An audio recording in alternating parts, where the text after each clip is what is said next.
WrestleMania Week War Journal, number 7. And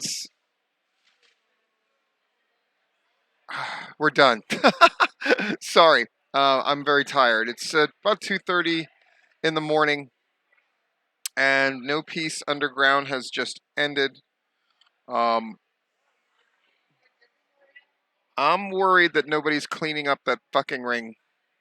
There's a lot of shit around, and I have the sinking feeling that I'm gonna have to start. Oh no, wait! Someone's reaching in. People are starting to clean up. Hopefully, we can get a crew there and get this done quickly. That's my hope. How was the No Peace Underground show? I thought it ranged from very good to some things that weren't as great. Treehouse Lee is always great to see.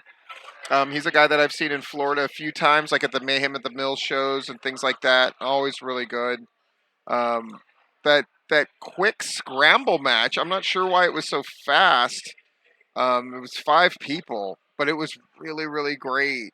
Um, Nolan was in a tag, fighty fight, and then they had this big fight that happened that went into the crowd with 3 supposed fans. That was nuts. Um, sorry, that's Josh there.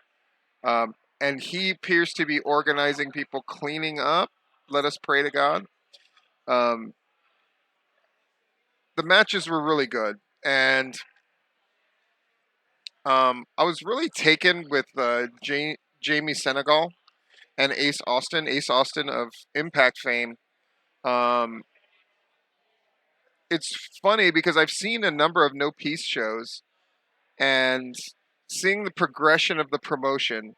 Because I'll just be blunt and honest. I considered No Peace because they didn't use a ring in their shows at Soundbar and things like that. I thought like, oh, it's just going to be kind of like a low rent ICW, but it really is a very different experience overall. Which is nice that wrestling can still be new. Um, and then the main event to me was a little inexplicable.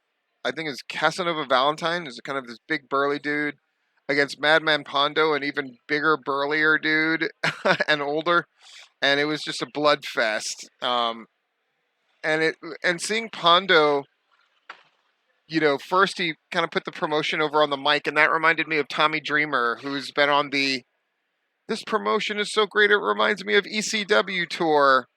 And then also of Tommy Rich, how Tommy Rich at a certain point in his career, he was going to show up and he was going to bleed for the money.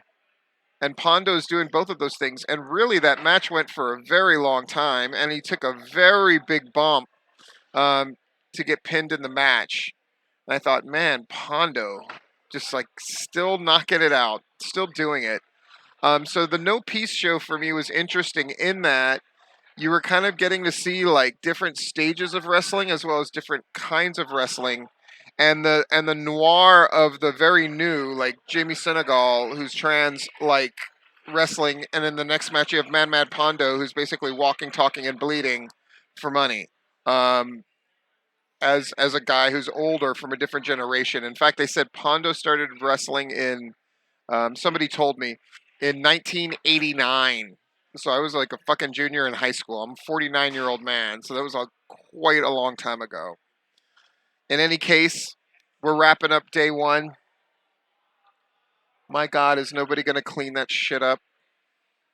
My hope was to get to the hotel room by 3 in the morning so I could get 5 hours of sleep and then get ready and come here again at 10 in the morning. Um, but it doesn't look like it's going to happen. And I promised Ron that I would make sure this shit was taken care of, and it's not being taken care of. So it should be a matter of delegation, but I think it's honestly going to start with me grabbing a broken door and start walking it and figuring out where to throw it away, and hopefully others will follow suit. So it goes in the life of Stephen Platinum. This has been the 7th edition of WrestleMania Week War Journal, and I will see you all tomorrow. Have a good night.